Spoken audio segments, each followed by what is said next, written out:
حیدرآباد کے I T corridor میں L P G gas کی قلت، ہاسٹلز اور پی جی ہاسٹلز میں لکڑی کے چولہے پر کھانا پکانے کی نوبت۔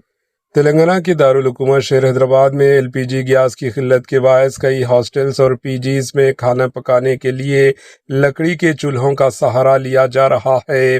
خاص طور پر شہر حیدرآباد کے مشہور آئی ٹی کوریڈور میں یہ صورتحال دیکھنے میں آ رہی ہے، جہاں سینکڑوں اسٹوڈنٹ اور آئی ٹی امپلائیز رہائش پذیر ہے۔ گیس سلنڈرز کی سپلائی متاثر ہونے کے باعث ہاسٹل انتظامیہ اور پی جی مالکین کو مجبوراً لکڑی کے چولہے جلانا پڑ رہا ہے۔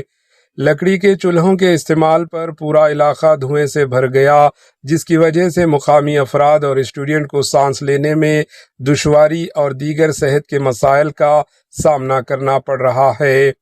مکینوں کا کہنا ہے کہ اگر گیس کی سپلائی جلد بحال نہیں ہوئی تو صورتحال مزید سنگین ہو سکتی ہے۔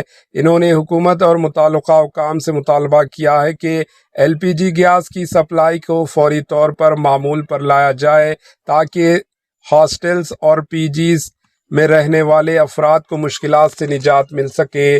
Bureau report, AHN news.